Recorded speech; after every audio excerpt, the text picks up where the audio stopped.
핫플랩 이슈 인사이트입니다. 인천의 한 초대형 물류센터에서 시작된 불길이 하루가 넘도록 잡히지 않고 있습니다. 축구장 40개가 넘는 규모의 건물에 소방인력과 특수장비가 총동원됐지만 화재는 여전히 계속되고 있습니다. 이번 사고는 단순한 화재를 넘어 우리 온라인 쇼핑과 물류 시스템의 구조적인 취약성을 다시 드러낸 사건이라는 평가도 나옵니다. 왜 이렇게 진화가 어려운 것인지, 그리고 우리 생활에는 어떤 영향을 미칠 수 있는지 지금부터 팩트 중심으로 살펴보겠습니다. 지난 7월 18일 오전 6시 54분 인천 서해구 성남동 쿠팡 제32물류센터 6층에서 화재가 발생했습니다. 이 건물은 지상 8층, 연면적 약 29만 9천 제곱미터에 이르는 초대형 물류시설입니다. 소방당국은 오전 9시 15분 대응 1단계를 발령한 데 이어 낮 12시 25분 대응 2단계로 격상했고, 오후 3시 15분에는 국가소방동원령까지 발령했습니다. 다행히 당시 근무 중이던 직원 121명은 모두 자력으로 대피해 민간인 인명피해는 발생하지 않았습니다. 오늘 상황에서 특히 주목해야 할 점은 세 가지입니다. 첫째, 화재가 발생한 지 24시간이 넘도록 완전히 진화되지 못하고 있다는 점입니다. 불은 6층에서 시작해 외벽을 따라 7층까지 번졌고, 내부에는 여전히 높은 열기가 남아있는 것으로 전해졌습니다. 둘째, 건물 붕괴 위험이 커지면서 소방당국이 진화 전략을 변경했다는 점입니다. 무리하게 내부로 진입하는 대신 외부에서 특수장비를 활용한 방수와 측면 진입로 확보에 집중하고 있습니다. 무엇보다 소방대원의 안전을 최우선으로 고려한 결정입니다. 이게 우리와 무슨 상관이냐고 생각하실 수도 있습니다. 하지만 이 물류센터는 수도권 서부권 배송을 담당하는 핵심 거점 가운데 하나입니다. 복구 상황에 따라 일부 상품의 배송 지연이나 일시적인 품절이 나타날 가능성도 배제할 수 없습니다.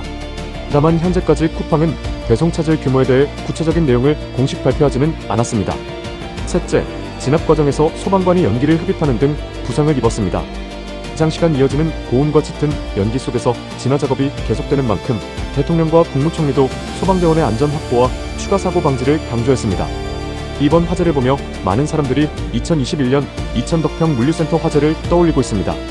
두 사건 모두 넓은 창고 공간에 종이 상자와 비닐, 플라스틱 등 가연성 물질이 대량으로 적재돼 있었고, 짙은 연기와 높은 열기로 인해 진화에 큰 어려움을 겪었다는 공통점이 있습니다. 하지만 중요한 차이도 있습니다. 덕평 화재에서는 이후 수사를 통해 스프링클러 작동 지연과 방제 시스템 운영 문제가 확인됐습니다.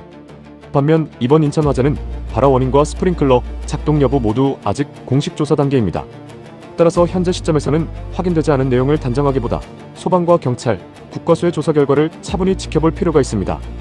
그렇다면 이번 사고는 앞으로 어떤 영향을 가져올까요? 단기적으로는 해당 물류센터를 거치는 일부 상품의 배송 지연과 물류 우회가 발생할 가능성이 있습니다.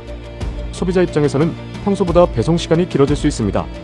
중기적으로는 대형 물류센터의 화재 안전 기준과 소방시설, 관리 체계 전반을 다시 점검해야 한다는 목소리가 커질 가능성이 있습니다. 덕평 화재 이후 소방 점검과 안전 규정이 강화됐던 것처럼 이번 사고 역시 제도 개선 논의로 이어질 수 있습니다. 화재 보험료 상승이나 안전 투자 확대 역시 업계가 부담해야 할 과제로 떠오를 수 있습니다.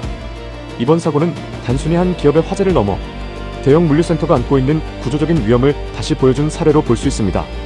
대규모 가연물이 밀집된 시설에서는 초기 진화에 실패할 경우 화재가 장기화될 가능성이 높습니다. 물론 이번 화재의 정확한 원인과 소방시설의 작동 여부는 아직 조사 중이며 향후 결과에 따라 현재 평가는 달라질 수 있습니다. 오늘 뉴스의 핵심은 불이 언제 꺼질지가 아니라 왜 대형 물류센터 화재가 반복되는 구조가 이어지고 있는지를 함께 살펴봐야 한다는 점입니다. 도움이 되셨다면 구독과 좋아요 부탁드리며 지금까지 핫플랩 이슈 인사이트였습니다. 감사합니다.